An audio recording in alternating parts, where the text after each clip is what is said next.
I entered into a contest. If you like it, I hope we can all collectively garner our energy so I win.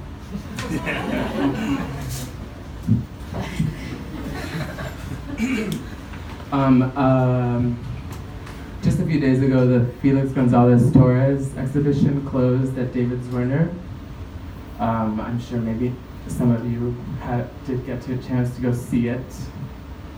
So this criticism is about that exhibition. The Felix Gonzalez Torres exhibition at David Zwirner comes at a juncture for the artist estate and raises questions about representation and mourning.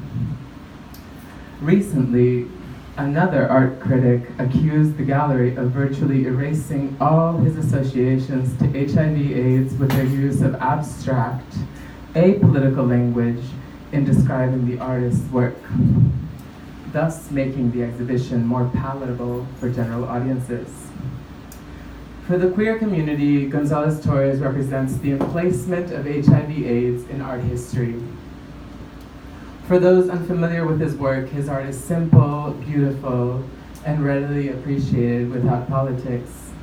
As such, paradoxically, Gonzalez Torres shows us where our two camps meet. Our sameness, at least when it comes to love, his favorite theme, and mourning its loss. Gonzalez Torres is perhaps the father of queer post-minimalism, using shiny elements, yet avoiding the pervasive, quote, glitter problem of most queer art. His of grants aesthetics to think through what William Haver termed, quote, the unthinkable, or the unfathomable loss that HIV/AIDS represents, impossible to historicize. Gonzalez Torres guides us towards mourning, achieved through the aestheticization of and disidentification from the lost love object. This is Hegel and Freud. In this case, his friends, lovers, and himself, all who died of AIDS. The exhibition creates a collective experience of loss tethered by a series of choices and non-choices, invitations to touch, take, and participate. A breath of fresh air against the aggressive no-touching policies of most galleries. Two mirrors touch, two clocks tick in unison, then become discordant. Beaded curtains highlight the thresholds between rooms and click as bodies disrupt them. Cruising gazes exchange between the shimmering strands.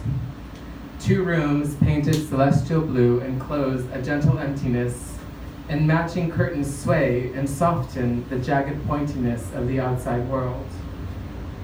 A platform that once staged the half-hearted gyrations of a go-go boy is empty now. The scuffs from his sneakers, the only things left behind, which is better this way. A random list in Untitled, a Portrait, 1994-95, flickers on the television in a stark white font on a loop. A love meal, a new lesion, a white blood cell count, silver ocean, a distant war.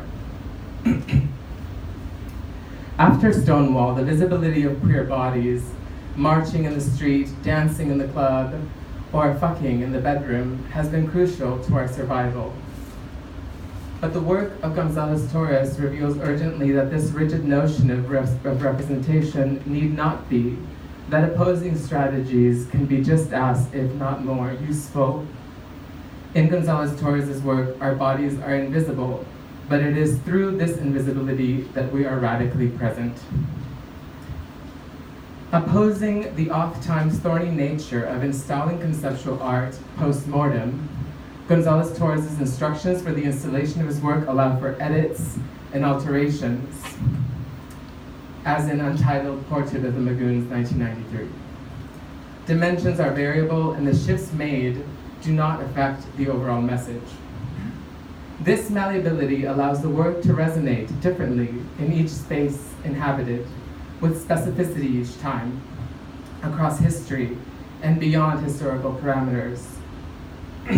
Therefore, the work must remain unforeclosed and open-ended, presented as such to invite multiple interpretations from singular experiences. To quote William Haver when he equates AIDS with the atom bomb, impossibly but necessarily, the body of this death is at once singular and multiple. Like the dust collecting in a corner, Untitled Ross, 1991, is commonly referred to as a candy pile, though it serves as a grave for the artist's lover whose body weight, represented by the candies, is taken away, consumed, then replenished as needed, only to be taken away again. Like the takeaway posters stacked tomb-like and stoic on the gallery's floors, by removing parts of the work, we can have a piece of him, quote, to place something else in our homes. Quote, without the public, this work is nothing, he once said.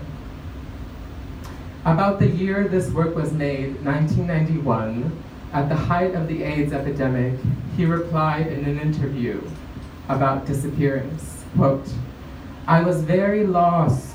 It was the end. The world was just closing in. And I was taking sleeping pills, the way you take candy, not just at night. Just like patient zero in John Grayson's Zero Patience sings at the film's ending, a requiem about absence. Quote, make me true, make me clear, make me disappear, end quote. And as David Wojnarowicz once wrote, quote, I am disappearing, but not fast enough. For those of us living with HIV, witnessing Gonzalez Torres within this public space signifies our own visibility. We claim him as one of our dead.